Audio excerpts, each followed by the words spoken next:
Channel मुसाफिर आकांक्षा। तो I hope आप लोग सभी अपने घर में स्वस्थ होंगे और मस्त होंगे। तो हमारा हो गया है उज्जैन का डे 2 शुरू। और जैसा कि शायद आपने हमारे प्रीवियस व्लॉग्स में देखा होगा कि हम रोड ट्रिप के थ्रू उज्जैन आए हुए हैं। हमने महाकाल बाबा के दर्शन किए हैं और अब हम रुके हुए हैं होटल एम्बेसी में। तो बेसिकली हम चेकआउट करेंगे क्योंकि हम भैरव जी के दर्शन करने के लिए जाएंगे और उसके बाद हम लोग ओमकारेश्वर जाएंगे। तो सब लोग तैयार हो गए हैं। ये देखिए तिवारी जी तैयार हो गए हैं, गाड़ी हमारी तैयार है, बच्चे हमारे तैयार हैं, सब कुछ तैयार है। डुगू दिख नहीं रहा है तो मैं एक बार आपको होटल दिखा देती हूँ। This hotel is hotel embassy. ये आपको इंदौर रोड पे पड़ता है और बहुत अच्छा होटल है। यहाँ का स्टाफ, यहाँ की सर्विसेज, यहाँ की cleanliness, everything is just good. तो मतलब I will give this hotel 4 on 5 और अच्छा है, मतलब it's good enough to a 3 star hotel. तो अच्छा है, काफ़ी अच्छा है। सबसे बेस्ट चीज़ ये होती है कि आपको बाहर जाके सर्विस अच्छी मिल जाए, साफ़ सफाई मिल जाए, हाइजीन मिल जाए बेसिकली। तो वो यहाँ पर सब कुछ था। तो बस अब चलते हैं उज्जैन दर्शन के लिए। जो हमारे मंदिर रह गए थे, हमने कल महाकाल के दर्शन किए थे, संध्या आरती की थी, सॉरी शयन आरती की थी। और अब हम बाकी के जो मंदिर हैं वो फटाफट से देख लेते हैं, आपको भी दर्शन कराते हैं। तो चलिए हमारे साथ। तो हाँ जी, हम निकल गए हैं उज्जैन दर्शन के लिए। बहुत सारे टेम्पल्स हैं जो हमारे रह गए थे कल। जैसा मैंने बताया कि हमने शयन आरती भी करवाई थी कल शाम को, और बाकी के जो मंदिर है वो विजिट नहीं कर पाए थे। तो हमने ई रिक्शा ले लिया है और बुकिंग कर ली है। तो बेसिकली वही हमको सारी मंदिर वगैरह ले जाएंगे और वापस ले जाएंगे हमारे होटल। और फिर वहाँ से फिर हमें ओमकारेश्वर जाना है। तो ई रिक्शा भी मतलब कभी कभी बैठते हैं ई रिक्शा में, अच्छा लगता है। तो बस धीरे धीरे पहुँच रहे हैं। बच्चे हमारे रेडी हैं, बच्चों को लग रही है गर्मी।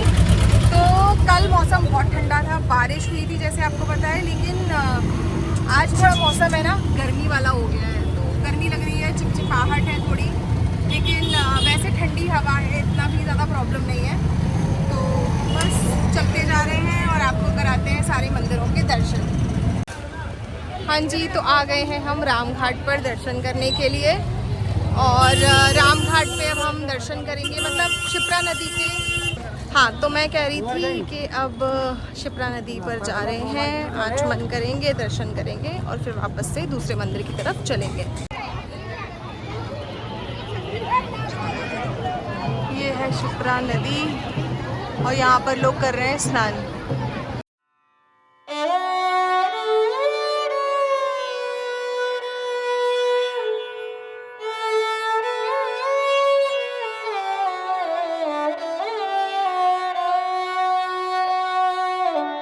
हाँ जी, तो 2 घंटे से लगभग हम लोग ट्रैफिक में फंसे हुए हैं। यहाँ कोई पुलिस की कोई व्यवस्था नहीं है, कोई ट्रैफिक की कोई व्यवस्था नहीं है, कोई देखने वाला नहीं है, कोई बैरिकेडिंग नहीं है, कुछ नहीं है। जो लोग हैं वो ये अपनी गाड़ियों से निकल रहे हैं, ट्रैफिक को मूव करा रहे हैं, डेडलॉक खुलवा रहे हैं। और यहाँ पर बिल्कुल ट्रैफिक की जो व्यवस्था है वो फेल है, कोई मैनेजमेंट नहीं है। और मतलब हम लोग शुक्रगुजार हैं भगवान के कि हमें उन्होंने सद्बुद्धि दी और हम जो है अपनी गाड़ी नहीं लेकर आए हैं। वरना एक्सयूवी यहाँ पे जिस तरीके से फंसती, मैं आपको बता नहीं सकती हूँ।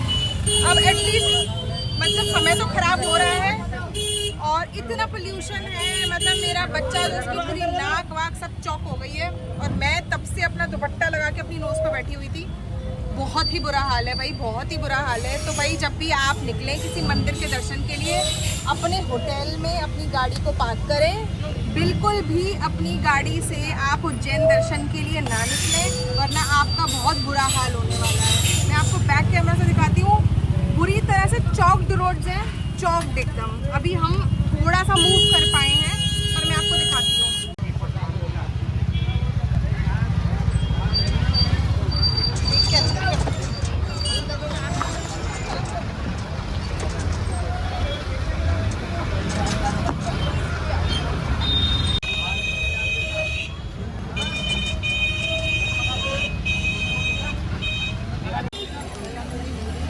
तो हाँ जी, हरसिद्धि नहीं है, ये गढ़कालिका मंदिर है। गढ़कालिका मंदिर के हो गए हैं दर्शन। हम मंदिर गए थे अंदर जाके हमने बहुत ज़्यादा भीड़ थी, कोई मैनेजमेंट नहीं था, तो उस तरह से दर्शन नहीं कर पाए, लेकिन हाथ जोड़ लिए हमने माता के।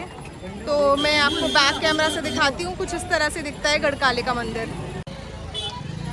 ये है एंट्रेंस, गढ़कालिका लिखा हुआ है, शक्तिपीठ गढ़कालिका टेम्पल उज्जैन, लेकिन लिटरली कोई भी मैनेजमेंट नहीं था अंदर, कोई बैरिगेटिंग, कोई लेन नहीं बनाई हुई है, कोई देखने वाला नहीं है, भीड़ टूटी पड़ी है, आप खड़े ही नहीं हो सकते हो।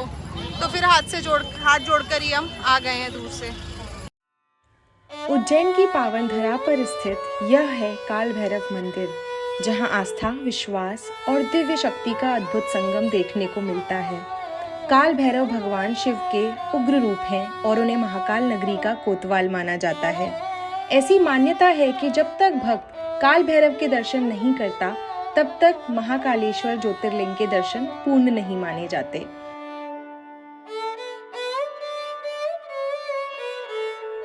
और अब हम आ गए हैं महर्षि सांदीपनी आश्रम, प्राचीन भारतीय गुरुकुल परंपरा का जीवंत प्रतीक। यही वह पवित्र स्थान है जहां भगवान श्री कृष्ण, बलराम और सुदामा ने अपने गुरु महर्षि सांदीपनी के सानिध्य में शिक्षा ग्रहण की थी। यह आश्रम केवल अध्ययन का केंद्र नहीं, बल्कि अनुशासन, सेवा, संस्कार और ज्ञान का पवित्र धाम है। यहाँ की शांति, वायु और तपोभूमि की ऊर्जा मन को स्थिरता और शांति का अनुभव कराती है। ऐसी मान्यता है कि यहाँ आकर विद्या, विवेक और जीवन मूल्यों की सच्ची अनुभूति होती है। आज भी यह स्थान हमें गुरु शिष्य की परंपरा और शिक्षा के वास्तविक उद्देश्य का स्मरण कराता है। महर्षि सांदीपनी आश्रम में कदम रखते ही ऐसा प्रतीत होता है मानो समय जो है वो ठहर सा गया है और प्राचीन भारत की गौरवशाली संस्कृति हमें मौन संवाद कर रही है। यह पावन आश्रम ज्ञान की साधना, संस्कारों की नींव और आध्यात्मिक चेतना का अनुपम केंद्र है। मंदिर परिसर के भीतर प्रवेश करते ही यहाँ की अद्भुत कलाकृतियाँ मन को विशेष रूप से आकर्षित करती हैं। दीवारों और शिलाओं पर उकेरी गई ये कलाकृतियाँ प्राचीन भारतीय संस्कृति, गुरुकुल परंपरा और आध्यात्मिक जीवन के विभिन्न दर्शनों को जीवंत रूप में प्रस्तुत करती हैं। इन कलाकृतियों में गुरु शिष्य परंपरा, विद्या अध्ययन, साधना और सेवा भाव को अत्यंत सुंदरता और सूक्ष्मता के साथ दर्शाया गया है। हर मूर्ति और प्रत्येक आकृति एक मौन कथा कहती प्रतीत होती है। इन कलाकृतियों में न केवल कलाकार की कुशलता झलकती है, बल्कि उस युग की जीवन शैली, संस्कार और मूल्यों की गहरी छाप भी दिखाई देती है। यहाँ की प्रत्येक कला रचना आस्था और संस्कृति का सजीव प्रमाण है। इन कलाकृतियों को निहारते हुए ऐसा अनुभव होता है मानो प्राचीन काल की शिक्षाएं और परंपराएं आज भी इन शिलाओं के माध्यम से हमसे संवाद कर रही हों।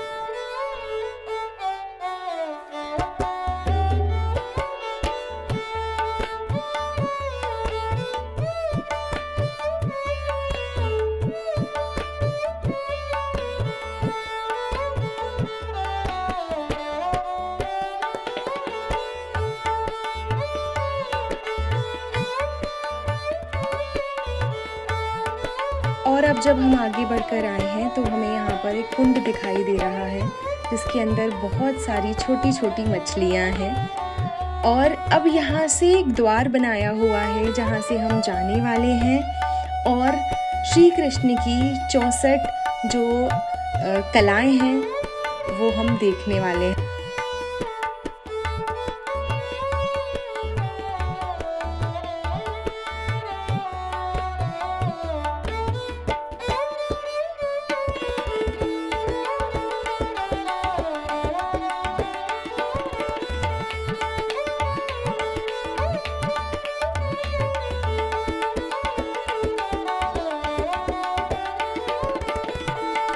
श्री मंगलनाथ मंदिर मंगल ग्रह के जन्म स्थान के रूप में विशेष रूप से प्रसिद्ध है।